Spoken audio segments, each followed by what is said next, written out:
اللهم صل على سيدنا محمد يا رب صل وسلم دائما ابدا على حبيبك. اچھا ایک اصول یہ بھی یاد رکھو, بے ایمان کسے کہتے ہیں؟ ایک تو بیمانٹی کر رہے ہیں نا لڈو کھیلتے ہوئے, وہ ایک الگ چیز ہے, وہ بے ایمانی ہے جس کو ہم نے بچوں میں بیمانٹی بنا دیا تھا. وہ بیمانٹی اور چیز ہے. کہیں آپ کہیں کہ لڈو میں تم نے گوٹ ادھر سے یوں کر دیا, چھکا چوکا آیا ہوا تھا چھکا کر دیا اس کو, تو تم بے ایمانی کر رہے ہو, تو تمہارا ایمان نہیں ہے, آخرت میں قطعاً تمہاری بخشش نہیں ہوگی. ایسا فتویٰ نہ لگا دیں. بے ایمانی کو بیمانٹی کہتے ہیں ہم لوگ. اب آپ لوگ پتہ نہیں کیا کہتے تھے, ہم تو بیمانٹی کر رہے ہیں بھائی. تو یہ وہ بیمانٹی نہیں ہے. یہ جو جس بیمانٹی کی قرآن بات کر رہا ہے نا, یہ کیا مطلب؟ اللہ کے وجود کا انکار کیا جائے, یا اللہ کے ساتھ کسی کو شریک مانا جائے, یا اللہ کے کسی پیغمبر پر اعتراض کیا جائے, یا اللہ کا کوئی حکم جس کے بارے میں آپ کو 2 اور 2 4 کی طرح معلوم ہے کہ یہ واقعی اللہ کا حکم ہے, اس حکم پر اعتراض کیا جائے. کیونکہ یہ تمام چیزیں اصل میں اللہ کا انکار ہی اس سے لازم آ رہا ہے, انکار ہی لازم آ رہا ہے, گویا آپ اپنے آپ کو اللہ سے بڑا بنا رہے ہو. تو یہ ہے کفر. دوسری بات یہ کہ اسلام میں احکام کا مدار زبان پر رکھا ہے, زبان پر. آج لوگ چھوٹی چھوٹی باتوں پہ زبان سے کلمہ کفر نکال دیتے ہیں اور وہ سمجھتے ہیں کہ اس سے ہوگا کیا. ہمارے ہاں جو لبرل گھرانے میں پیدا ہونے والے بچے ہیں نا, ان کو ذرا سی ٹینشن ہو تو فوراً اللہ کو برا بلا معاذ اللہ کہنا شروع کر دیتے. میں ایسے اللہ کو مانتا ہی نہیں ہوں. ایک خاتون کے میاں نے کہیں دوسری شادی کی بات کی, ان کی وہ کہہ دی, میں اس خاتون نے فوراً کہہ دیا کہ میں ایسے اسلام کو ہی نہیں مانتی جو مرد کو اجازت دیتا ہے دوسری شادی. تو بھائی آپ کسی اور طرح سے لڑ لو اس سے, آپ اس کو نہیں کرنے دو, اس سے تھوڑی کفر ہے. تو عورت کی فطرت ہے, نہ کرنے دو اس کو. بولے بھائی مجھے بہت تکلیف ہوتی ہے, میں نہیں برداشت کر سکتی.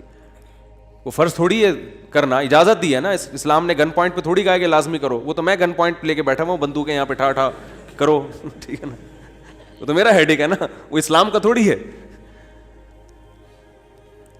تو بھائی یہ کہہ لو کہ نہیں کرو, مجھے تکلیف ہوتی ہے, جھوٹی موٹی کی بے ہوش ہو جاؤ, جھوٹی موٹی کی خودکشی کی دھمکیاں دے دو, ہاتھ پاؤں یوں کر لو اپنے تھوڑے سے, یوں عجیب سے کر لو. یہ ہوتا ہے سارے, یہ سب چل رہا ہوتا ہے مارکیٹ میں.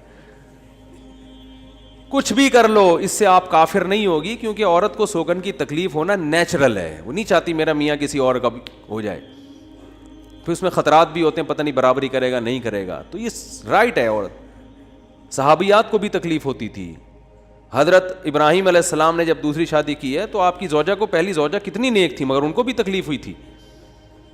تو یہ تو نیچرل ہے. لیکن آپ اللہ پر آ جاؤ, اگر اللہ پہ اعتراضات شروع کر دو, اسلام پہ اعتراضات شروع کر دو, تو بھائی یہ اللہ سے آگے نکلنے کی کوشش ہو رہی ہے.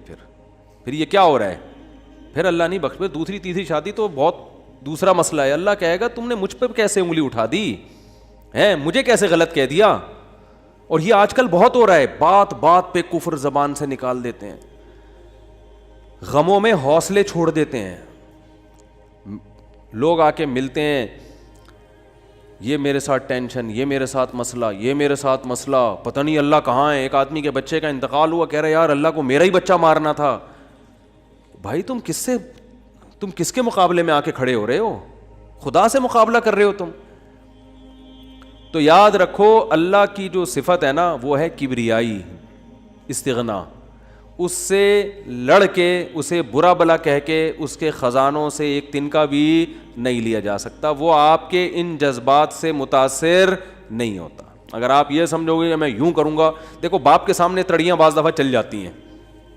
باپ کے سامنے بعض دفعہ تڑیاں, میں ابا کو مانتا ہی نہیں جو مجھے جائیداد سے جو ہے نا آگ کر دیں اور مجھے گاڑی نہ لے کے دیں. ابا ہو سکتا ہے متاثر ہو کے بولیں بھائی چل یار یہ گاڑی تیرے نام کر دی میں نے, یہ پلاٹ تیرے نام کر دیا, میرا بیٹا تو مجھے ماننے سے انکار کر رہا ہے. لیکن اللہ کا اصول جو قرآن اور سنت سے پتہ چلتا ہے, جو آسمانی کتابوں سے پتہ چلتا ہے, وہ اصول یہ ہے کہ آج تک کسی نے اللہ کے خزانے سے اللہ کو معاذ اللہ برا بلا کہہ کے, اللہ پہ اعتراضات کر کے, اسلام کو برا بلا کہہ کے, اللہ کے پیغمبروں کو برا بلا کہہ کے, اس طرح سے واویلا کر کے, اگر آپ یہ سمجھتے ہو کہ اللہ کو آپ پہ ترس آ جائے گا کہ ہائے بیچارہ بہت ہی مجبور ہے, تو یہ دماغ سے ہمیشہ کے لیے نکال دو، اس سے بڑی سزا میں اللہ آپ کو ڈالے گا، اس سے بڑی سزا، اور وہ جہنم کی آگ، یہ تو کچھ بھی نہیں ہے. تبھی تو خودکشی کرنے والے پر اللہ کو ترس نہیں آتا. خودکشی کرنے والا ایک طرح سے انتقام لے رہا ہے اللہ سے کہ اللہ تو نے مجھے زندگی دی، مجھے اس قابل تو چھوڑا نہیں، تو نے تو میرے ساتھ غلط کیا، مجھے گفٹ چاہیے ہی نہیں نعمت کا. جیسے نا آپ باپ نے آپ کو گفٹ دیا ہو اور آپ دشمنی میں آ کے باپ کو گفٹ واپس کر دو، مجھے نہیں چاہیے، ایسے پھینک دو آپ. تو ہو سکتا ہے باپ کا یہ اصول ہو، وہ پھر بھی وہ کہے نہیں میرا بیٹا ایسا نہیں، لیکن اللہ کا اصول نہیں ہے. اللہ کا یہ اصول نہیں. اللہ کہے گا بھائی تو کیا سمجھتا ہے، میں تجھے اور آگ میں ڈالوں گا. تو دنیا کی ٹینشنوں سے تو چاہتا تھا یہ ناکام عشق ہو گیا، عشق ناکام ہو گیا، اور یہ ہو گیا تیرے ساتھ، اور یہ ہو گیا، اور تو جاب لیس ہو گیا، اور گھر سے مہنگائی اور غربت کے تانے پڑ رہے ہیں تیرے کو، اور بے روزگاری کے تانے مل رہے ہیں، اور معاشرے میں تیری عزت نہیں ہو رہی، اور اب آ کے تو کیا کر رہا ہے، خودکشی کر رہا ہے. تو یہ سمجھ لے گا کہ میں تیرے پہ ترس کھا کے تجھے چھوڑ دوں گا. ایسا نہیں ہے. نبی صلی اللہ علیہ وسلم نے فرمایا جس نے خودکشی کی، جس طرح سے اپنے آپ کو ہلاک کیا ہے نا، تو قیامت تک برزخ کی زندگی میں اسی طرح سے اپنے آپ کو ہلاک کر کے مارتا رہے گا. اللہ کہے گا یہ زہر پی کے مرا تھا نا، زندگی دے گا اللہ برزخ میں اور کہے گا یہ زہر کی بوتل پی دوبارہ، اور اسی طرح تیری آنتیں کٹیں گی. جس طرح اپنے آپ کو مارا ہوگا برزخ میں قیامت تک اسی طرح اپنے آپ کو مارتا رہے گا وہ. یہ بہت بڑی غلط فہمی ہے کہ ہم واویلا کر کے اللہ کو اپنی طرف متوجہ کر سکتے ہیں، ہم زبردستی کر کے اللہ کو اپنی طرف مائل کر سکتے ہیں. ایسا بالکل بھی نہیں ہے. بعض لوگ غموں سے پریشان ہو کے گناہ کرنا شروع کر دیتے ہیں، سمجھتے ہیں کہ یار میرا تو حق بنتا ہے، میں تو سٹا لگاؤں گا، میں تو ٹینشن میں آیا ہوا ہوں، میں تو شراب پیوں گا، میرے ساتھ یہ ہو رہا ہے تو میرا تو بھائی آپ پیو گے تو یہ نہ سمجھو کہ اللہ آپ سے خوش ہو جائے گا کہ جی آپ کو ایک غم آیا تھا، اس غم میں آپ نے چونکہ شراب شروع کی ہے ٹینشن ختم کرنے کے لیے، تو اب اللہ کو ترس آئے گا. نہیں، اس پہ شراب کیا ہو گئی ہے، معاف ہو گئی ہے. یہ بیچارہ اس کا کیا بنتا تھا، رائٹ بنتا تھا، اس کو تکلیفیں اتنی دی ہیں. ایسا نہیں ہوگا بھائی. اس خوش فہمی میں مبتلا مت ہونا.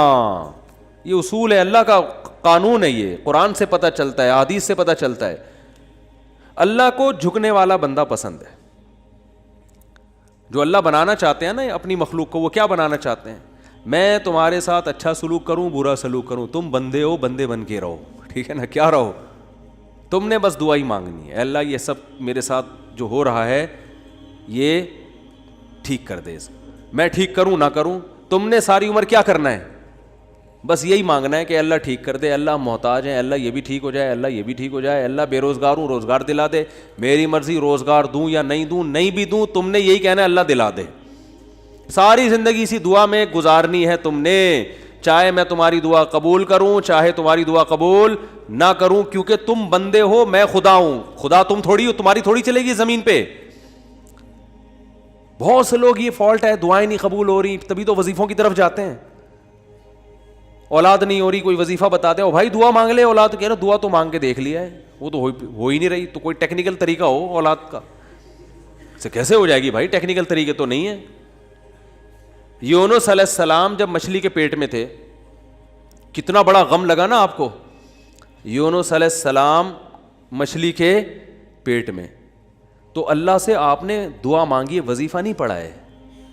وظیفے پڑھنا بھی جائز ہے اگر کوئی قرآن و آیتیں ہیں تو کوئی گناہ نہیں ہے، لیکن جو اصل جو اسلام کی روح ہے وہ کیا ہے، دعا. تو یونس علیہ السلام نے مچھلی کے پیٹ میں دعا مانگی، لا الہ الا انت سبحانک. دیکھو حضرت یونس علیہ السلام، ہمارا جو مزاج ہے نا وہ کیا ہے. یونس علیہ السلام کئی سال اپنی قوم کو تبلیغ کرتے رہے ہیں، قوم باز بولو نہیں آئی. حضرت یونس کو یقین ہو گیا اس قوم پہ عذاب آنے والا ہے، تو آپ نے اللہ سے نہیں پوچھا، اس لیے کہ آپ کا خیال تھا بھئی یہ عذاب تو آئے گا، تو میں اللہ کے خوف سے اب بستی کو پہلے چھوڑ دیتا ہوں. میں آپ سے یہ اجتہادی خطا ہوئی،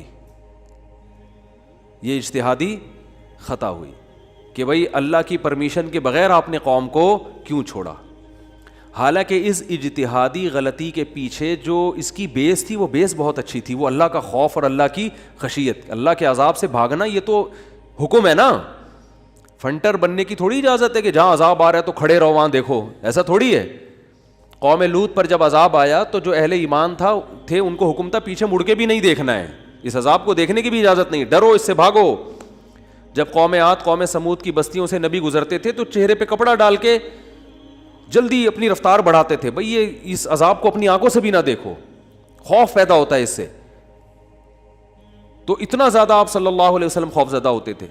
تو اللہ کے عذاب سے تو دور بھاگنے کا حکم ہے. تو اب یہاں کیا ہے کہ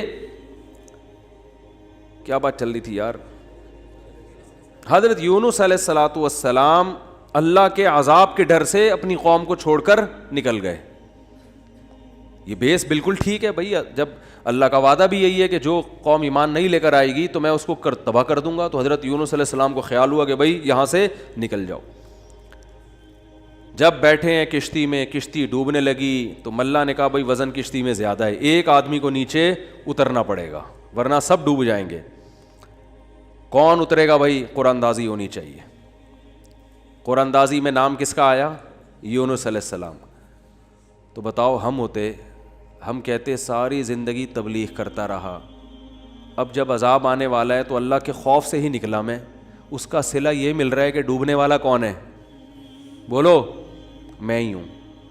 بھائی مجھے تو زیادہ پروٹوکول, اللہ تعالیٰ کو 6 کشتیاں میرے لیے پہلے سے سمندر میں رکھنی چاہیے تھی نا, کیا ہو گیا؟ یہ ہماری سوچ تو یہی ہے کہ میں نے چونکہ فجر کی نماز پڑھی ہے تو میری دکان پہ کسٹمر 6 گنا زیادہ آنے چاہیے, پیسے سارے وہ کما رہے ہیں, نمازیں میں پڑھ رہا ہوں. اچھا میرے پر لوگ اعتراض یہ بھی کرتے ہیں کہ احتیاط اس نے کی, اس کو کرونا ہو گیا, اس نے احتیاط نہیں کی, اس کو نہیں ہوا, یہ مفتی لوگوں کو الو بنا رہا ہے. تو بالکل یہی ہے کہ نماز میں پڑھ رہا ہوں, روٹی کس کو مل رہی ہے؟ اس کو مل رہی ہے. احتیاط میں کہہ رہا ہوں, وہ کرونا بھی مجھے ہی ہو رہا ہے. ٹھیک ہے نا, ٹھیک ہے نا. تو اب اللہ سے تھوڑی کوئی لڑ سکتا ہے بھائی, تو اللہ کی مرضی, جو اب احتیاط کے باوجود بھی کسی کو بیماری لگا دے, اور ایسے ہے گلے مل رہے ہیں اور روزانہ چھینک رہے ہیں ایک دوسرے کے منہ پہ, انہیں کچھ نہیں ہو رہا, وہ تو اب اللہ کی مرضی, اللہ سے تھوڑی کوئی لڑ سکتا ہے. لیکن ہم تو ظاہر کے مکلف ہیں نا, ہم تو اسباب کے مکلف ہیں, تو اس لیے حکم دیا جاتا ہے احتیاط کا. تو خیر جب تک کرونا ختم نہیں ہوگا ہم بھی آپ کا پیچھا نہیں چھوڑیں گے, یہ ذہن میں رکھو آپ. تھوڑا تھوڑا جیسے 4 شادیاں آتی ہیں نا تڑکے میں, اس طرح یہ بھی آتا رہے گا تڑکے میں, کیونکہ لوگ نہیں کر رہے احتیاط تو کیا کریں. اچھا خیر, بات کہاں چل رہی تھی؟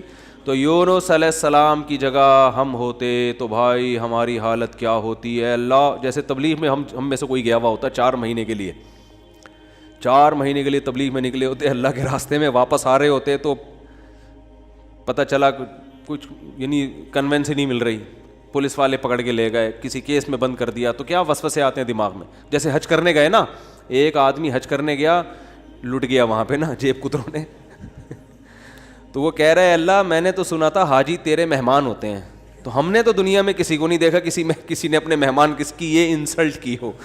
ٹھیک ہے نا, ہم نے تو نہیں دیکھا, میں تیرا مہمان بن گیا اور کچھ بھی نہیں بچا میرے پاس, سب کچھ ہی لٹ گیا. تو جلا ہوا آدمی تھا. تو یونس علیہ السلام کی جگہ کوئی اور ہوتا, ہم جیسے نالائق ہوتے, تو ہم کہتے اللہ ساری زندگی قوم کی مخالفت لے کے تبلیغ کرتا رہا, اپنا تن من دھن لگا دیا, نہ کاروبار کی طرف توجہ, نہ کوئی پیسے کمانے, جو روکھی سوکھی ملی کھا لیا. پیغمبروں کا تو کوئی اجرت بھی نہیں ہوتی, وہ تو بالکل ہی اللہ توکل پہ چل رہے ہوتے ہیں. اے اللہ غربت میں وقت گزارا, کبھی کھانے کو ملا نہیں ملا, بس تیرے دین کو فوکس کیا. اب جب عذاب آنے والا ہے تیرا اس قوم پہ, تو تیرے خوف سے نکلا میں, جو تیرا ہی حکم ہے کہ مجھ سے ڈرو, میرے عذاب سے ڈرو. اب کم از کم کوئی 2-4 کشتیاں یا ہوائی بحری جہاز کوئی کھڑا ہوا ہوتا میرے استقبال میں, اور اگر نہیں تھا میں نے اپنے خرچے سے پہ کشتی لی ہے میں نے. ٹھیک ہے نا, ذمہ داری کس کی بنتی تھی؟ اللہ, ذمہ داری تیری بنتی تھی کہ کشتی کا انتظام تیری طرف سے ہو. بھائی گورنمنٹ اگر کسی فوجی کو کسی مہم پہ بھیجتی ہے, اب جو امریکہ کے فوجی افغانستان آئے ہوئے ہیں ان کو باعزت واپس نکالنا کس کی ذمہ داری ہے؟ بولو نا, امریکہ کی ذمہ داری ہے نا. تو تبھی تو فوجی کہہ رہے ہیں بھائی تم نے ہمیں عزت کے ساتھ جب بھیجا ہے تو عزت کے ساتھ پٹھانوں سے بچا کے نکالنا کس کی ذمہ داری ہے؟ یہ امریکہ کی ذمہ داری ہے نا.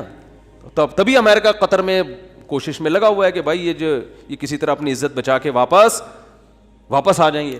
اور بالکل صحیح کر رہا ہے امریکہ اپنے لحاظ سے, اس کا فرض بنتا ہے جب آپ نے فوجیوں کو بھیجا تو واپس بھی تو لے کر آؤ نا ان کو. تو بالکل میرے بھائی یہ بات ذہن میں آ سکتی تھی یونس علیہ السلام کے کہ اللہ یہ سب میں نے تیرے لیے کیا ہے, اب تیرا عذاب آ رہا ہے تو مجھے تو یہاں سے فرار ہونا ہے بستی سے, تو کشتی کا انتظام کرنا میرے ذمے نہیں ہے بلکہ کس کے ذمے ہے؟ تیرے ذمے. چلو میں نے اپنے خرچے پہ کر لی. اب اے اللہ تو خود ہی اگر ڈوب رہی, اول تو ڈوبنی نہیں چاہیے, تجھے تو یہ طاقت ہے کہ 100 آدمی بھی کشتی میں بیٹھ جائیں, جب تک تیری مرضی نہیں ہوگی کشتی کلٹی, بولو, نہیں ہوگی, یہ نہیں کلٹی ہو سکتی. دوسری آزمائش تو نے یہ اس آزمائش میں ڈال دے کہ کشتی کلٹی ہو رہی ہے, اور اگر کلٹی ہو بھی رہی ہے تو ایسے ایسے نالائق لوگ اس کشتی میں بیٹھے ہوئے ہیں. کار آمد تو صرف اس میں یونس علیہ السلام تھے, باقی تو سارے نالائق, کیونکہ مشرک لوگ تھے سارے, بت پرست, پان گٹکے والے, سگریٹ والے, تمباکو والے, سارے اس میں بیٹھے ہوئے ہیں. وہ تو پتہ نہیں کیا کیا نشہ کرتے ہوں گے, سارے ایک نمبر کے چور یہاں بیٹھے ہوئے ہیں کشتی میں. تو اللہ ان میں سے کسی کو تو خود ہی جو ہے نا ڈلوا دیتا. اور قرآن اندازی ہو رہی ہے تو نام کس کا آ رہا ہے؟ میرا نام آ رہا ہے, جس نے ساری زندگی تبلیغ کی.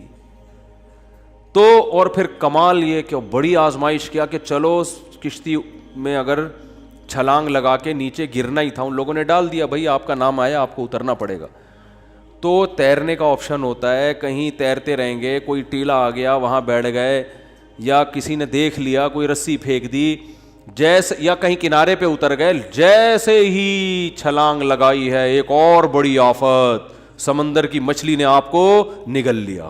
کتنا خوف, ایک حرف زبان سے ناشکری کا نہیں نکل رہا پیغمبر کی, کہ اللہ مروا دیا تو نے. تو یہ کیا خوف ہوتا ہے, سمندر کا اپنا ایک خوف ہے بھائی, کبھی یہاں نہیں سمجھ میں آئے گا, جاؤ سمندر میں جا کے پتہ چلے گا.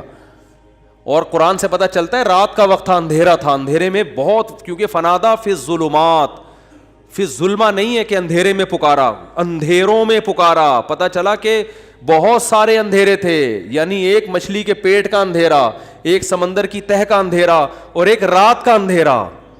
کس قدر خوف. بتاؤ آج کسی کو ایسی ٹینشن ملتی ہے؟ آج یہی ٹینشن ہے, ابا نے اس دن چپیٹ لگا دیا تھا کھینچ کے, اور بھائی تمیز سے بات نہیں کر رہا, بیگم کنٹرول میں نہیں ہے, اور مفتی صاحب کا بیان سن کے اللہ کی خاطر شادی کی تھی, پھنس گئے.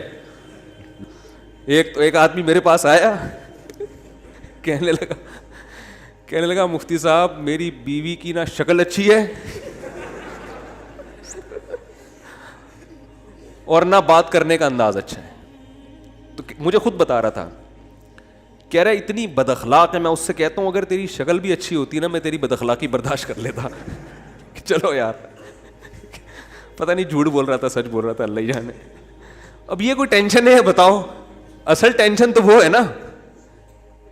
اچھا لوگ کہہ رہے ہوتے ہیں وہ ہو جاتا نا اچھا تھا, ہم سمندر میں ڈوب جاتے اچھا تھا. او بھائی ابھی ڈوب ہی نہیں رہے ہو اس لیے کہہ رہے ہو اچھا تھا, جب ڈوبنے لگو گے تو وہی کیفیت ہوگی. وہ جو پھندا آ گیا تھا نا درخت سے, ایک آدمی کہتا نا اللہ موت دے دے زندگی سے, تو وہ کسی نے پھندا پھینک دیا اوپر سے اور یہ کہا کہ میں اللہ ہوں, اس میں گردن ڈال لے اٹھا لوں گا.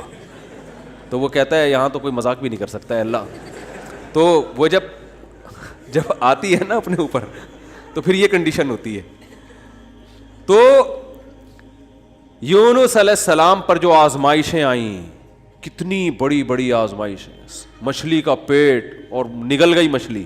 مچھلی اکثر ثابت نگلتی ہے, ذرا بھی شکایت, کیونکہ ہم بندے ہیں بھائی, ہماری جو ڈیوٹی ہے ہم نے وہ کرنی اور چھوٹا بن کے رہنا ہے. ہم نے اللہ کے سامنے یہ نہیں کرنا یہ کیا ہو رہا ہے, ایسا کیوں ہو گیا, میں تو تبلیغ کے لیے نکلا تھا, میرے ساتھ یہ ناانصافی, یہ نہیں ہوتا. یہ اصول قرآن کیوں یہ واقعہ ذکر کر رہا ہے؟ یونس علیہ السلام اللہ کے برگزیدہ پیغمبر ہیں. ہمارے حضرت فرمایا کرتے تھے یہ محبت کی چٹکیاں ہوتی ہیں. انسان کو جس سے محبت ہوتی ہے تو اس کو ستاتا ہے, اور یہ ستانا تکلیف برائے تکلیف نہیں, اس کے درجات کو بلند کرنا. یہ محبت کا اظہار ہے کہ میرا ایسا بندہ ہے, ایسا پیغمبر ہے, کتنی آزمائشوں میں ڈالا, زبان سے ایک حرف ناشکری کا نہیں نکل رہا, ساری اپنی طرف منسوب کہ میری غلطی ہے, میری غلطی ہے, میری غلطی ہے, میں غلط ہوں. تو قرآن کے الفاظ دیکھو, جب مچھلی نے نگلا ہے اور سمندر کی تہ میں گئی اندھیروں در اندھیرے, تو یونس علیہ السلام نے فنادا فی الظلمات, اندھیروں میں کیا پکارا, لا الہ الا انتا, اے اللہ تیرے سوا کوئی غلامی کے لائق نہیں ہے, میں تیرا غلام ہوں. انی کنت من الظالمین, میں ہی غلط ہوں, تو غلط نہیں ہے, مجھ سے کوئی غلطی ہوئی ہے اور میں تجھ سے استغفار کرتا ہوں. ان کو احساس ہو گیا کہ میں جو بغیر پرمیشن کے آیا ہوں شاید یہ اس لیے ہو رہا ہو میرے ساتھ. دیکھو اپنے آپ کو غلط ثابت کرنے کے لیے دلائل تراشے جا رہے ہیں. کوئی اللہ نے وہی تھوڑی کی تھی اس وقت کہ آپ غلط ہیں. بس اس عمل سے اندازہ ہو گیا کہ بھائی اور تو میں نے کوئی, مجھے نہیں لگتا میرے سے کوئی گناہ ہوا ہو, تو مجھے لگتا ہے کہ یہ ہے جس کی وجہ سے اللہ کیا ہے, مجھ سے ناراض ہے. تلاش کر رہے ہیں, کوئی اپنی مسٹیک تلاش کریں, اپنے آپ کو غلط کہیں تو لا الہ الا انت سبحانک, اے اللہ تو ہر عیب سے پاک ہے. کیا مطلب؟ تو میرے ساتھ غلط نہیں کر سکتا, یہ میرا ہی کوئی عمل ہے جس کی وجہ سے ایسا ہو رہا ہے. تو تھوڑی غلط ہے, تو ہر عیب سے پاک ہے, تو ظالم تھوڑی ہے, میری غلطی ہے, میں غلط ہوں. کیا اللہ کے رحمت کے خزانے حرکت میں آتے ہیں. فَالْتَقَمَهُ الْحُوتُ وَهُوَ مُلِيمٌ, قرآن کہہ رہا ہے مچھلی نے نگلا اس حال میں کہ یونس علیہ السلام اپنے آپ کو ملامت کر رہے تھے. جب مچھلی کی نگل رہی تھی اس وقت بھی اپنے آپ کو ملامت کر رہے ہیں, اپنے آپ کو برا بلا کہہ رہے ہیں, میں غلط, میں نے غلط کیا. تو جب مچھلی کے پیٹ میں جا کے توبہ استغفار کی ہے تو اللہ کی صفت استغنا دیکھو. اللہ فرماتے ہیں لولا انہ کان من المسبحین, اگر یونس اپنی غلطی کا اعتراف نہ کرتے للبث فی البطن الی یوم یبعث فی بطنہ الی یوم یبعثون, قیامت تک اسی کے پیٹ میں رہتے, وہ نہیں نکلتے. یہ اللہ کی صفت استغنا ہے کہ بھئی اللہ کو آپ ڈرا کے دھمکا کے یا اپنی غلطی کا اعتراف کیے بغیر اللہ پہ ڈال کے اللہ سے کچھ بھی منوا نہیں سکتے. اللہ کہتے ہیں ہمیشہ رہتے, لیکن اللہ کو پتا تھا نہیں ہے ایسا, وہ تو آزمایا. پیغمبر تو گناہ نہیں کر سکتے نا, تو یہ تو اللہ آزما رہے ہیں دنیا کو دکھانے کے لیے کہ میرے نیک بندے ایسے ہوتے ہیں. تو اللہ فرماتے ہیں کہ فَأَنبَذْنَاهُ بِالْعَرَاءِ, ہم نے ایک میدان میں ان کو, جب انہوں نے توبہ استغفار کی ہے تو اللہ نے مچھلی کو حکم دیا ان کو نگل دے باہر, اور وہ مچھلی نے آپ کو ساحل سمندر پہ ڈالا ہے. اب اللہ کی رحمت کے خزانے, سمندر کے ساحل پر کچھ بھی نہیں تھا. اللہ فرماتے ہیں وہاں اپنی قدرت سے ہم نے درخت پیدا کر دیا جو ان کو کیا دے گا, چھاؤں. اب معجزے ہو رہے ہیں کہ نہیں ہو رہے؟ بھئی اللہ آزمایا, اللہ نے کہا آزمائش میں پورا اترا یہ بندہ, میرے یہ نیک بندے آزمائش میں پورے اترے ہیں. اور اللہ نے اپنی قدرت سے درخت پیدا کر دیا اور حکم دیا جاؤ اپنی قوم کے پاس واپس جاؤ. قوم سے عذاب ٹل گیا. ہوا یہ تھا کہ جب یونس علیہ السلام کو یقین ہو گیا عذاب آ رہا ہے, تو یونس علیہ السلام جیسے ہی نکلے, وہ قوم تھی ہوشیار, اس کو اندازہ ہو گیا کہ بھائی یہ جب تک ہم میں تھے تو عذاب کا چانس نہیں تھا, یہ گئے ہیں تو اب واقعی آئے گا. تو عذاب دیکھے بغیر انہوں نے توبہ تائب شروع کر دی, تو اللہ نے وہ عذاب آنے والا ان سے کیا کر دیا, ٹال دیا. یہ ہے اللہ کی رحمت. اللہ کے غضب پہ کیا رہتی ہے, بولتے کیوں نہیں بھائی, غالب. تو یہ واقعہ بھی ثابت ہو گیا, رحمت ہمیشہ گراف اللہ کا اوپر رہتا. ہاں عذاب دیکھ لیتے اور مذاق اڑاتے, جیسے قوم عاد نے مذاق اڑایا. فلما رأوه عارضا مستقبل اودیتہم, جب انہوں نے بادلوں کو اپنی طرف آتے ہوئے دیکھا, پیغمبر بتا رہے ہیں کہ یہ عذاب ہے, تو کہہ رہے ہیں ھذا عارض ممطرنا, کوئی عذاب نہیں ہے بھائی, بادل تو آتے ہیں برستے بھی ہیں, کوئی نارمل. وہ تو آخری دم تک ڈٹے ہوئے تھے. اب کیونکہ اللہ کی صفت غضب بھی ہے, رحمت غالب تو رہتی ہے, لیکن ایسا نہیں ہے کہ غضب ختم ہی ہو گیا ہے. پھر اللہ نے عذاب بھیجا اس قوم پہ. 7 دن 8 راتیں تیز ہوائیں چلی ہیں, 8 دن 7 راتیں, اور ایسا اٹھا کے اس قوم کو پٹخائے کہ اللہ فرماتے ہیں کأنہم اعجاز نخل خاویہ. 1 ہفتے کے بعد ایسا لگ رہا تھا کھجور کے تنے ہیں جو اوندھے پڑے ہوئے ہیں, بڑے بڑے قداور لوگ تھے وہ. اللہ نے تو اس لیے میرے بھائی جب کوئی غم آئے, پریشانی آئے, تو واویلا نہ مچایا کرو, رونے دھونے کی اجازت ہے. یہ بے صبری نہیں ہے, جب انسان کو غم ہوتا ہے روتا بھی ہے, ہائے ہوئے بھی کرتا ہے, لیکن اللہ کو برا بلا کہنا شروع کر دینا, میرے ساتھ اللہ یہ کر رہا ہے, میرے ساتھ اللہ میں ہی میرا ہوں اللہ کو. آپ کا کام ہے غلامی, مانگتے رہنا ہے, مانگتے رہنا ہے, مانگتے رہنا ہے. اکثر ایک واقعہ علماء بتاتے ہیں, کتابوں میں لکھا ہوا ہے کہ ایک بزرگ حج کرنے جاتے تھے, حج کرنے کے بعد ندا آتی تھی قبول نہیں ہوا. کیا ندا آتی تھی؟ قبول نہیں ہوا. تو وہ دوبارہ چلے جاتے اگلے سال, جب حج کرتے پھر ندا آتی قبول نہیں ہوا, وہ پھر چلے جاتے. کسی نے کہا کہ آپ خود ہی بتاتے ہو کہ جب میں حج سے فارغ ہوتا ہوں آسمان سے ایک ندا آتی ہے کہ قبول نہیں ہوا, تو پھر کیوں جاتے ہو بار بار بار بار؟ تو انہوں نے کہا بھائی میرا کام ہے حج کرنا, اپنی کوتاہیوں کی اصلاح کرنا, قبول کرنا کس کا کام ہے؟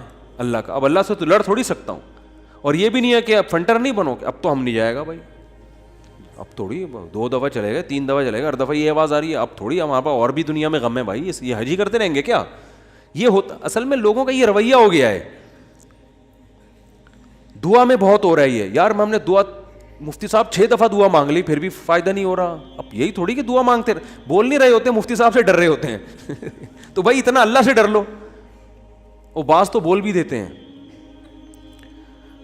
تو بھائی 6 دفعہ 10 دفعہ 100 دفعہ دعا مانگنے میں کیا جا رہا ہے یار؟ اللہ کے سامنے ہاتھ اٹھا کے مانگنے سے زیادہ بھی کوئی مزیدار عمل ہو سکتا ہے؟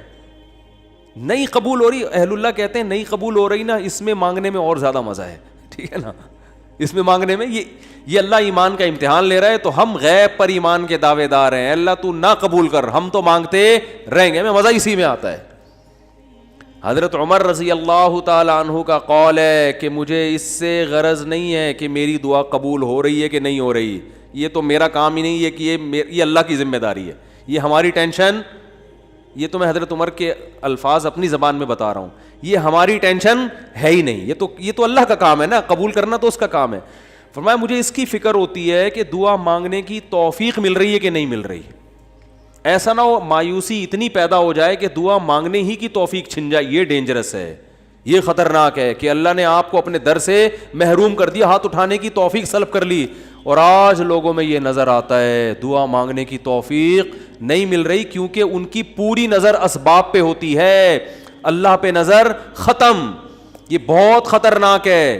دیکھو اسباب پہ نظر رکھو گے, ہو سکتا ہے اسباب اختیار کر کے کام تو ہو جائے, لیکن اللہ کی جب عدالت میں کیس لے کے جاؤ گے, فائل داخل کرو گے, وہاں سے جو کام جب منظور ہوگا نا, اس کام کی نوعیت میں اور آپ کے کام کی نوعیت میں زمین اور آسمان کا فرق ہوگا. جب اللہ کے سامنے کیس لے گئے, کام خراب بھی ہوگا تو بنے گا, اور جب اسباب پہ نظر رکھو گے بنے گا بھی تو ہو سکتا ہے اس میں خیر نہ ہو, یہ کوئی الٹا کام ہو رہا ہو. جس کام سے آپ نے اللہ کو نکال دیا اب اس میں خیر کی توقع نہ رکھیں. آپ بیمار ہوئے, صرف دواؤں پر اکتفا کیا ہوا ہے آپ نے, اللہ سے دعائیں نہیں مانگتے اور ضرورت بھی محسوس نہیں کرتے کہ چھوڑو یار, جب میں آگمنٹن کھا رہا ہوں, جب میں یہ سیرپ پی رہا ہوں, تو گورے بھی تو ٹھیک ہوتے ہیں نا بغیر دعا کے. کیا خیال ہے بھائی؟ جب وہ ٹھیک ہوتے ہیں تو مجھے دعا مانگنے کی کیا ضرورت ہے؟ تو عین ممکن ہے آپ ٹھیک ہو جاؤ, دوا اثر کرتی ہے, اللہ نے دنیا کو اسباب سے جوڑ دیا, لیکن یہ ٹھیک ہونا بھی آپ کے لیے نقصان کا ذریعہ بن سکتا ہے. اور آپ دعا مانگو دوا کے ساتھ, ہو سکتا ہے آپ ٹھیک نہ ہو, لیکن پھر ٹھیک نہ ہو کے بھی اس میں اللہ کیا ڈال دے گا؟ بولو نا, خیر ڈالے گا. اللہ اس میں خیر ڈالے گا. جیسے یونس علیہ السلام کو مچھلی کے پیٹ میں اللہ نے داخل کیا ہے ان کے درجے کو اور بلند کرنے کے لیے. اگر یونس علیہ السلام کے ساتھ یہ مچھلی والا واقعہ نہ ہوتا تو شاید یونس علیہ السلام کا ذکر قرآن مجید میں نہ ہوتا. پیغمبر تو لاکھوں آئے ہیں نا, سب کا تذکرہ تھوڑی ہے. اور نبی صلی اللہ علیہ وسلم نے حضرت یونس کی فضیلت الگ سے بیان کی ہے. فرمایا لا تفضلونی علی یونس, مجھے یونس پر فضیلت مت دو. حالانکہ دیکھو یہ تو اجماعی عقیدہ ہے کہ ہمارے نبی تمام پیغمبروں سے افضل ہیں, لیکن کیا مطلب نام لے کے میرے مقابلے میں یونس کو نہ لے کر آؤ کہ میں ان سے زیادہ افضل ہوں. کیوں؟ کیونکہ اس میں اس بات کا امکان تھا کہ شاید اس واقعے کی وجہ سے لوگ یونس علیہ السلام کی توہین نہ کر رہے ہوں کہ وہ اللہ کی پرمیشن کے بغیر چلے گئے تھے. تو کہیں اس واقعے کو بنیاد بنا کے لوگ ایسا نہ ہو کہ کہیں کہ ہمارے نبی تو افضل ہے, یونس علیہ السلام افضل نہیں ہے, کیونکہ ہمارے نبی تو بغیر پرمیشن کے کوئی کام نہیں کیا اور یونس علیہ السلام تو اللہ کی پرمیشن کے بغیر چلے گئے تھے. اس لیے نبی نے اس کانسیپٹ کو درست کرنے کے لیے, کلیئر کرنے کے لیے کہ کہیں تمہارے ذہن میں یہ چیز نہ ہو, اس لیے کیا مطلب حدیث کا کہ یونس علیہ السلام کا نام لے کے دونوں کو مجھے ان کے مقابلے میں لا کے کھڑا مت کرو, اور یہ مت کہو کہ محمد صلی اللہ علیہ وسلم حضرت یونس سے افضل ہیں. حالانکہ افضل ہیں, لیکن جہاں بھی حضرت یونس کی توہین کا ذرہ برابر بھی شائبہ نکلتا تھا آپ صلی اللہ علیہ وسلم نے اس سے منع کر دیا, اس لیے کہ آپ صلی اللہ علیہ وسلم جانتے تھے کہ یہ جو کچھ یونس علیہ السلام کے ساتھ ہوا یہ اصل میں آپ کو بلند مرتبہ دینے کے لیے ہوا تھا، اور یہ بتانے کے لیے ہوا تھا کہ اللہ کی صفت استغنا کیا ہے، اور یہ بتانے کے لیے کہ اللہ سے لڑ کے کوئی چیز نہیں لی جا سکتی، اور یہ بتانے کے لیے کہ غموں میں، ٹینشنوں میں، پریشانیوں میں اللہ کے نیک بندوں کا رویہ کیا ہوتا ہے۔ اور میں آپ کی جنرل نالج کے لیے ایک بات یہ بھی بتا دوں کہ جس کا یہ لائف اسٹائل ہوگا نا وہ ٹینشنوں میں بھی خوش رہے گا، ویسے ہی ٹینشن ختم کر لیتے ہیں اللہ اس سے، کیونکہ وہ ہر ٹینشن کو کس کی طرف سے سمجھ رہا ہے؟ اللہ کی۔ تو جب اللہ ہمارا ہے اور وہ اپنے بندوں کا اچھا چاہتا ہے تو اس میں ٹینشن دے کے بھی ہماری کیا ہوگی؟ اس میں خیر ہی ہوگی۔ اس نے یعقوب علیہ السلام سے جو بیٹا چھینا تو یعقوب علیہ السلام کو نوازنے کے لیے چھینا، یوسف علیہ السلام کو جو بچپن میں باپ سے الگ کر دیا مصر کا بادشاہ بنانے کے لیے کیا اس نے، نہ چھنتے نہ بادشاہ بنتے۔ تو ہمارا کام ہے ہر برائی اپنے کھاتے میں ڈالیں، سمجھ رہے ہو کہ نہیں سمجھ رہے؟ اور ہر اچھائی کس کی طرف منسوب کریں؟ اللہ کی طرف۔ دیکھو جن بھی یہ چیز جانتے ہیں، حالانکہ جن میں تو شر غالب ہوتا ہے، لیکن اس معاملے میں جن ہی ہم سے اچھے۔ سورہ جن میں ہے کہ 28ویں پارے میں 29ویں پارے میں ہے نا سورہ جن، اس میں اللہ تعالیٰ نے جنات کی تبلیغ کا تذکرہ کیا ہے۔ ہوا یہ تھا کہ رسول اللہ صلی اللہ علیہ وسلم قرآن مجید کی تلاوت فرما رہے تھے تہجد میں، مسجد جن وہاں مکہ میں موجود بھی ہے، تو جنات کا ایک وفد وہاں سے گزرا، انہوں نے جب قرآن سنا تو بڑے حیران ہوئے، یہ تو بالکل ویسا کلام ہے جیسا موسیٰ علیہ السلام پر نازل ہوئی تھی تورات اور حضرت عیسیٰ پہ انجیل، یہ تو بالکل ویسا کلام ہے۔ یعنی ان کو اندازہ ہوا کہ یہ پیغمبر ہیں، وہ ہو سکتا ہے جن بھی پڑھے لکھے ہوں، یعنی اہل کتاب میں سے ہوں۔ تو وہ اچھا اس میں توحید کا بیان بھی تھا، تو وہ جنات جا کے اپنی قوم کو تبلیغ کرنے لگے۔ اچھا پھر ایک اور واقعہ یہ ہوا تھا کہ جنات جب آسمانوں پہ جاتے تو شہاب ثاقب کے ذریعے ان کا آسمانوں پہ داخلہ بند کر دیا گیا، تو یہ خبر بھی جنات میں پھیل گئی کہ پہلے ہم جاتے تھے کچھ نہیں ہوتا تھا، اب جانا روک دیا جا رہا ہے۔ یہ جو شہاب ثاقب ہوتے ہیں نا چنگاریاں، اس پہ سائنسدان اعتراض کرتے ہیں یہ تو ویسی رگڑ لگنے سے وہ یعنی ستاروں کی ایک ٹکڑے، سیاروں کے ٹکڑے ٹوٹتے ہیں، رگڑ لگنے سے یہ ہوتا ہے، تو یہ کوئی اسلام کے منافی نہیں ہے۔ اللہ تعالیٰ کسی جن کو مار سکتے ہیں، اس کے فرشتے کسی جن کو مار سکتے ہیں اس کے ذریعے، رگڑ بھی لگے اور وہ جل بھی جائے اور جن بھی مر جائے، تو اس میں کون سا کوئی وہ ہمیں جن تھوڑی نظر آ رہا ہے، ہمیں تو وہ شہاب ثاقب جاتا ہوا نظر آ رہا ہے۔ اور یہ بھی ضروری نہیں ہے کہ جب بھی شہاب ثاقب ٹوٹے تو کوئی جن ہی مر رہا ہو، اس سے اتفاقی حادثہ بھی ہو سکتا ہے یہ۔ تو اسلام نے یہ نہیں کہا کہ جب بھی آسمان پہ آپ کو رگڑتا ہوا ستارے کا ٹکڑا نظر آئے گا تو وہ جن ہی ہے جس کے پیچھے جا رہا ہے وہ۔ بعض دفعہ ایسے ہوتا ہے کہ جنات کا تعاقب ہوتا ہے اس کے ذریعے، تو یہ نبی کے دور میں ہوا، اور اس کی دلیل یہ ہے کہ جب قرآن کی آیتیں نازل ہوئی نا کہ جنات نے کہا کہ ہم جب جاتے ہیں تو شہاب ثاقب آتا ہے، تو اس پر کسی مشرک نے اعتراض نہیں کیا کہ یہ تو پہلے بھی آ رہے تھے، اب تھوڑی آ رہے ہیں، کوئی نیا واقعہ تھوڑی ہے، یہ تو پہلے بھی آ رہے ہیں۔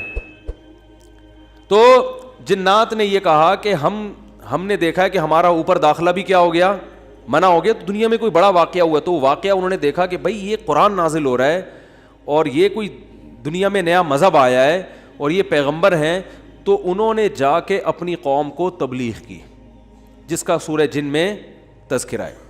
تو تبلیغ میں انہوں نے یہ الفاظ کیے کہ وَأَنَّا لَمَسْنَا السَّمَاءَ فَوَجَدْنَاهَا مُلِئَتْ حَرَسًا شَدِيدًا وَشُهُبًا، ہم پہلے کی طرح جب آسمانوں پہ جاتے ہیں تو ہم اس میں پہرے دیکھ رہے ہیں اور شہاب ہے، پتھر ہیں جن سے ہمارا تعاقب ہو رہا ہے، تو یہ کچھ کام ہوا ہے۔ آگے کیا کہتے ہیں؟ اِنَّا لَا نَدْرِي، ہمیں نہیں پتا، یہ جو دنیا میں عجیب سا کام ہوا ہے نا، لا ندری، ہمیں معلوم نہیں ہے، اشر ارید بمن فی الارض، کہ جو لوگ زمین میں رہتے ہیں ان کے ساتھ برائی یعنی شر کا ارادہ کیا گیا ہے، ام اراد بہم ربہم رشدا، یا اہل زمین کے جو رب ہیں اس رب نے ان کے ساتھ خیر کا ارادہ کیا ہے۔ آپ کا آئی کیو لیول اگر اچھا ہوتا تو مزہ آ جاتا۔ آپ ترجمے سے بات سمجھ میں آئی؟ وہ کیا کہہ رہے ہیں؟ ہمیں نہیں پتہ یہ جو نیا واقعہ ہوا ہے، اہل زمین کے ساتھ برائی کا ارادہ کیا گیا ہے، پیسو وائس، فعل مجہول، یا اللہ نے ان کے ساتھ خیر کا ارادہ کیا ہے۔ بھائی یہ بھی کہہ سکتے تھے کہ ہمیں نہیں پتہ کہ اللہ نے ان کے ساتھ خیر کا ارادہ کیا یا شر کا ارادہ کیا ہے۔ شر اور خیر دونوں کی نسبت کس کی طرف کرتے؟ اللہ کی طرف کہ پتہ نہیں اللہ اب انسانوں سے اچھا چاہ رہا ہے یا کوئی عذاب آنے والا ہے یا کوئی کچھ اچھا ہونے والا ہے, ہمیں نہیں پتہ لیکن کچھ ہونے والا ہے. نہیں آ رہی بات؟ ارے بھائی جنات کو جب یہ واقعہ ہوا نا, اوپر جانا بند ہو گیا آسمانوں پہ, تو جن آ کے آپس میں گول میز کانفرنس بلائی. انہوں نے بولا کہ بھائی کچھ کام عجیب سا ہو رہا ہے, کچھ ہو رہا ہے, یا تو کوئی بہت اچھا ہوگا یا کچھ برا ہو رہا ہے. یعنی کچھ نہ کچھ تو ابھی کائنات میں نیا ہوگا, اس زمین پہ کچھ نیا ہوگا. بمن فی الارض, اہل زمین کے ساتھ کچھ نیا ہونے والا ہے. اب یہ نہیں پتا کہ اچھا ہونے والا ہے یا برا, تو یا تو دونوں میں اللہ کا نام نہ لیتے, یہ کہتے ہمیں نہیں پتا اچھا ہونے والا ہے یا برا ہونے والا, یا اگر اللہ کی طرف نسبت کرنی تھی تو یہ کہتے ہیں ہمیں نہیں پتا کہ اللہ اچھا کرے گا یا اللہ ان کے ساتھ کیا کرے گا, برا کرے گا. بھائی جو بھی کرے گا اللہ ہی کرے گا نا. یا تو اللہ کی طرف منسوب کرو اچھائی کو بھی اور برائی کو بھی, کہ ہمیں نہیں پتا کہ اللہ نے جو آسمان میں پہرے لگا دیے ہیں تو اب اللہ کا ارادہ ہے کہ اہل زمین کے ساتھ کچھ بہت اچھا کرے گا یا اللہ ان کو سزا دے گا, کوئی برا ہوگا ان کے ساتھ. لیکن جنات کا انداز دیکھو, وہ کہہ رہے ہیں جب برائی کی بات آئی تو اللہ کا نام درمیان سے غائب کر دیا. اشر اریدا, اریدا جو میرے تفسیر کے لیکچر سن رہے ہیں نا اسپیچز چینل پہ, ان کو پتہ ہے اریدا اکریما کی طرح ہے, پیسو وائس, ارادہ کیا گیا ہے. کس نے کیا یہ نہیں بتا رہے, کیا تو اللہ نہیں ہے. برائی کا ارادہ کیا گیا ہے زمین والوں کے ساتھ یا اللہ نے اچھائی کا ارادہ کیا ہے. اب آئی سمجھ میں؟ اب بھی اگر نہیں سمجھ میں آیا تو آئی کیو لیس لوگ ہیں آپ لوگ. پھر وہی پہلی ہے کہ وہ جو سیٹھ صاحب تھے نا, بے وقوف تھے, اپنے شاگرد سے کہہ رہے ہیں, اپنے ملازم سے, کہ ایسی پہیلی پوچھ کہ اس کا جواب میں بتا سکوں, ورنہ بے عزتی ہو جائے گی نا. اور اگر نہیں بتایا نا میں نے اس پہیلی کا جواب تو میں تجھے چھوڑوں گا نہیں, تیری گردن اڑا دوں گا میں. اب پہلی پوچھ لیکن آسان, تاکہ میری عزت بھی ہو جائے کہ بھائی سیٹھ نے پہلی کا جواب دیا ہے, جب جواب دوں گا عزت ہوگی, بھائی بڑے ذہین ہیں آپ. تو آہستہ سے اس کو کان میں کہہ دیا کہ ایسی پوچھنا کہ مجھے جواب اس کا آ بھی جائے, اتنی مشکل نہ ہو. اب یہ جو ملازم تھا نا, یہ گرو کہتے ہیں نا اس کو, گرو کہتے ہیں کیا چیلا کہتے ہیں, چیلا یا چیلا, بچہ بڑا ہوشیار ہے ماشاء اللہ, چیلا. تو وہ چیلا کے اب سوچنے لگا کہ یار ایسی پہلی پوچھو کہ بہت آسان ہو. اب اس نے پہلی سوچ کے آیا, سرائکی میں یہ لطیفہ ہے اصل میں, دیکھو ہک چانٹ مرے سا سدھا تھیا ویسے, یہ میں نے ایک لفظ سیکھا ہے ابھی سرائکی کا. اب کسی کا مطلب نہ پوچھنا, وہ چماٹ لگا دے گا آپ کو کھینچ کے. دیکھو ہک چانٹ مرے سا سدھا تھیا ویسے, ٹھیک ہے نا. تو یہ کسی سے کہنا نہیں, ورنہ کوئی گارنٹی نہیں ہے, ٹھیک ہے نا. تو وہ جو تھا نا, اس میں اس نے پہلی سوچی, اس نے کہا حضور, اب مجھے پوری سرائکی تو آتی نہیں نا, وہ ہمارے حضرت سرائکی میں سناتے تھے یہ لطیفہ, وہ مزہ سرائکی میں ہی ہے. خیر, ایک مخلوق ہے, پونچھ گھمیندی ہے, چولہے کے گرد گھومدی ہے تے میاؤں میاؤں کرندی ہے. ہیں بھائی, پونچھ بلی ہے نا, سب کو پتا ہے بھائی, اور چولہے کے گرد اکثر گھومتی, اور آخر میں کمبخت نے یہ بھی بتا دیا کہ میاؤں میاؤں کرندی ہے, کہ یار ایسا نہ ہو یہ کوئی شیر اور چیتا کو لے آئے. اب یہ کھوپڑی اس کی کام نہیں کر رہی نا, آئی کیو. اب یہ گھنٹہ بیٹھ کے سوچ کے کہتا ہے یار کس مصیبت, کہہ رہے ککیڑ مرغا نا. اب یہ جو چیلا تھا نا, اس نے بولا اگر میں نے بول دیا نا کہ یہ غلط ہے تو میری تو ایسی کی تیسی. اور یہ تھا ڈیڑھ ہوشیار. یہ اگر یہ کہہ دیتا کہ جی یہ جو ہے کیا نام ہے صحیح جواب دیا, تو اس کو یہ شبہ تھا کہ جو میرا گرو ہے وہ کہے گا کہ یہ شاید 2 نمبری کر رہا ہے. تو اس نے بڑی چالاکی سے کام کیا, اس نے بولا حضور لگتا ہے کسی نے دسیا ہے, یعنی اتنی مشکل پہلی میں نے پوچھی تھی اور آپ نے بالکل درست جواب دیا, یہ کسی نے یقیناً آپ کو بتایا ہے.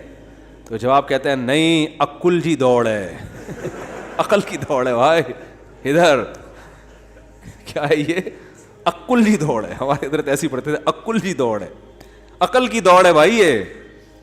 تو میں نے اتنی ڈیٹیل میں آپ کو بتایا, اب بھی سمجھ میں نہیں آ رہا کہ جنات کیا کہہ رہے ہیں انا لا ندری, ہمیں نہیں پتا, اشر ارید بمن فی الارض, کے زمین والوں کے ساتھ شر کا ارادہ کیا گیا ہے, ام اراد بہم ربہم رشدا, یا رب نے خیر کا ارادہ کر لیا ہے. تو کتنی تمیز ہے جنات میں, ہے وہی.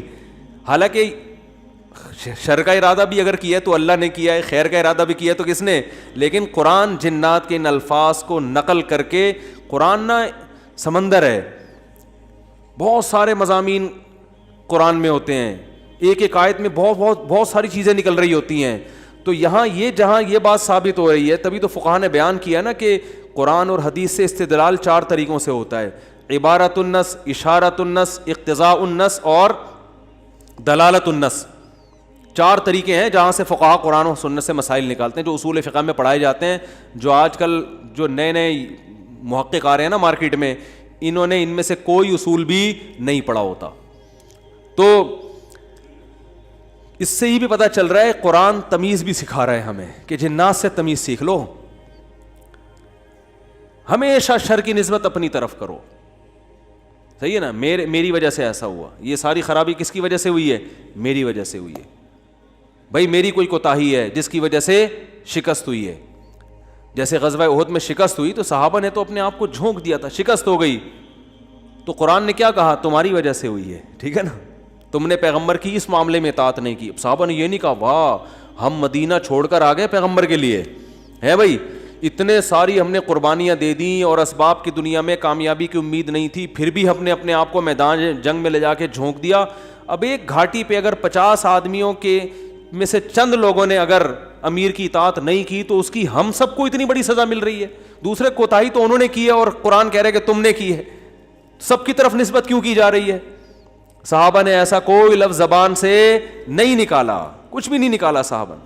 اے اللہ ہماری غلطی ہے, ہم استغفار کرتے ہیں, آئندہ یہ کوتاہی نہیں ہوگی. تو کیسا کامیابی کے اصول ہیں یہ.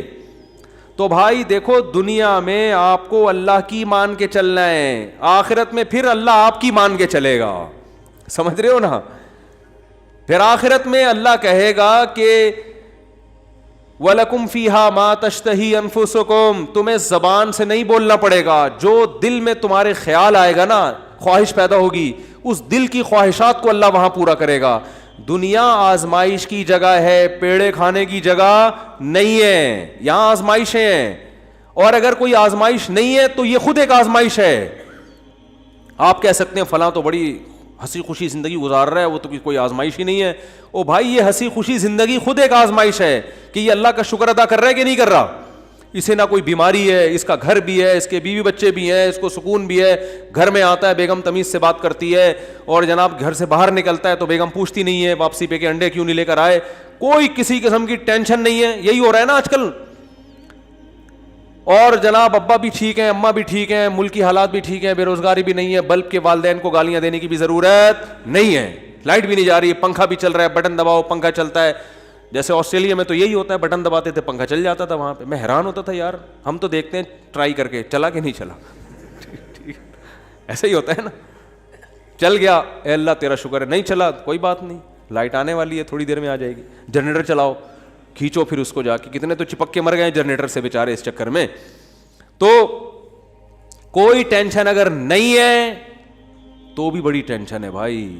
کہیں اللہ ایسا تو نہیں ہے کہ کوئی بہت بڑی پکڑ آنے والی ہے, اللہ کی بہت بڑی پکڑ نہ آنے والی ہو, اس لیے ڈرنا ہے. تبھی کہتے ہیں نا الایمان بین الخوف والرجاء, خوف اور امید کے درمیان ہے ایمان. اللہ کی نعمتوں پہ خوش بھی ہونا ہے لیکن خوف کے ساتھ, اترانا نہیں ہے, خوف کے ساتھ. یار اللہ نے مجھے گاڑی بھی دے دی, گھر بھی دے دیا, بیوی بچے بھی دے دیے, روزگار بھی اچھا ہے, صحت بھی اچھی ہے, سب کچھ ہی مجھے مل گیا, تو کہیں یہ استدراج نہ ہو, اللہ کی طرف سے ڈھیل نہ ہو, کیونکہ فرعون کو بھی سب کچھ مل گیا تھا. صحابہ میں تو ایسا بھی ہوتا تھا جب ان کے سامنے اچھے مرغن کھانے آتے رونا شروع کر دیتے. کہیں ایسا تو نہیں ہے کہ ہم نے نبی کا جو ساتھ دیا تو اللہ تعالیٰ نے ہمیں ہمارے اعمال کا بدلہ کہیں دنیا میں ہی تو نہیں دے دیا, ایسا تو نہیں آخرت میں نہیں ملے گا, اس سے ڈر جاتے تھے وہ. اور آج ہماری حال دیکھو, ہماری حالت دیکھو, خوشی ملتی ہے تو اترانے لگتے ہیں, دوسروں کو نیچا دکھانے لگتے ہیں, اور ایسے سمجھتے ہیں ہم سے بڑا فنٹر دنیا میں کوئی ہے ہی نہیں, اور اعمال سے پیچھے ہٹ جاتے ہیں. خوشی ملی ہے نا تو اعمال سے کیا ہو جاتے ہیں؟ پیچھے. اور غم ہوتا ہے تو واویلا کرنا شروع کر دیتے ہیں. جیسے قرآن نے کہا ان الانسان خلق ہلوعا اذا مسہ الشر جزوعا واذا مسہ الخیر منوعا, کہ انسان کو جب شر پہنچتا ہے جزوعا, جزا فضا شروع کر دیتا ہے, واویلا, ہائے میرے رب نے یہ کر دیا, ہائے میرے اللہ نے یہ کر دیا میرے ساتھ, میں ہی ملا تھا اب ٹینشن دینے کے لیے.